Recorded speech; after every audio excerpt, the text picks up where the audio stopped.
خريطة شهر رمضان بالنسبة للقناة الأولى.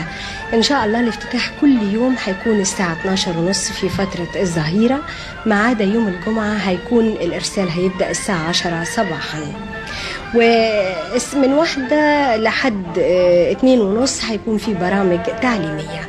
أما كل يوم في فترة الظهيرة الساعة 2:30 إن شاء الله بنقدم فيلم عربي علشان تسلوا صيامكم معاه. بعد كده الساعة 5:15 في مسلسل للأطفال. حديث الشيخ الشعراوي هيكون الساعة 5:30 إن شاء الله.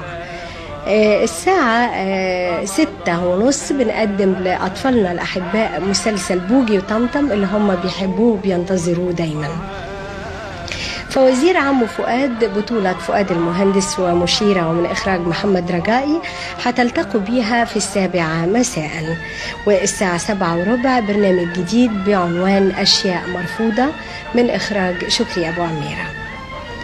فوزير رمضان واللي بتقوم ببطولتها السنة دي الفنانة الاستعراضية نيلي هتكون الساعة 8:15 إن شاء الله. أما ألف ليلة وليلة فهتكون الساعة 8:30. وألف ليلة وليلة بطولة الفنانة رغدة وعدد كبير من الفنانين. نشرة الأخبار هتكون في تمام 9 مساء.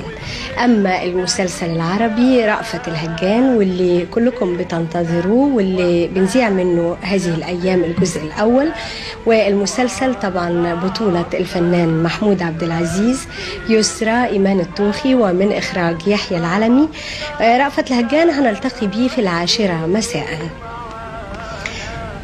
الساعة 11:15 بنلتقي بالمسلسل الديني اليومي. الساعة 12:15 بنلتقي بيا تلفزيون يا تقديم الفنان رمسيس.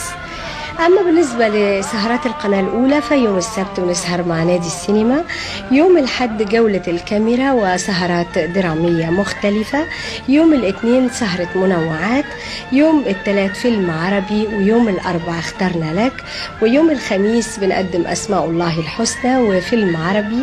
أما يوم الجمعة فبنقدم فكر ثواني واكسب دقايق.